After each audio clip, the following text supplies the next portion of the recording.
Hello and welcome to Nano Tuesday. In this episode, we're going to be talking all about why 2019 is the year of the Challenger brand.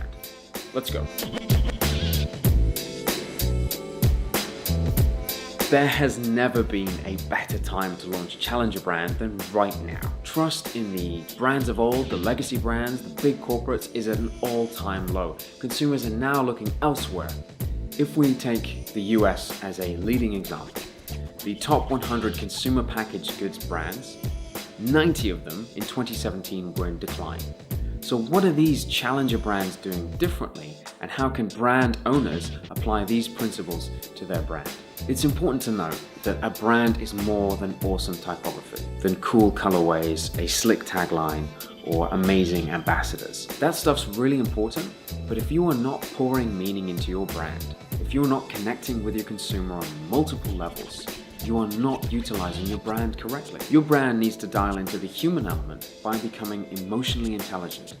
The traditional positioning of a brand is to place itself at the core, looking out, with consumers sitting outside of that. And what that creates is a superficial, empty experience where neither the brand or the consumers connect with each other. It's a little bit like being at a dinner party and just talking about yourself. It's quite rude, actually. Emotionally intelligent brands start with the consumer.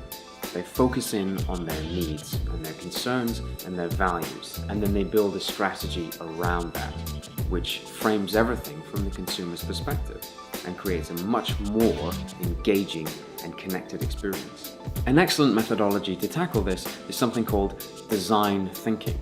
I'll quickly cover the principles of it here, but I encourage you to learn more about it and look at incorporating it into your brand. Design thinking allows us to see patterns where we normally wouldn't see them. It allows us to reframe problems from multiple angles and perspectives, and it gives us a much bigger picture with all the little pieces that make that bigger picture. Understand the human element involved, and then generate multiple ideas around that. And this is so important. You have to validate your thinking, and you can do this through use case scenarios, prototyping, testing, but you have to validate it. So what is it that consumers are looking for in brands today? So authenticity, no bullshit, no wackaging. They're looking for transparency and honesty. So going back to that design thinking, does your brand align with your consumer, your target audience? Does it align with them? And are you reflecting their values? They want to connect with your brand. They don't want to be your brand's buddy, your brand's friend, but they want to connect with something that they're buying. They want to know that it's something that they can trust and something they can believe in. And we can do that through great storytelling. So get out the way of the consumer. Don't cloud their path to understanding who your brand is and what your brand stands for.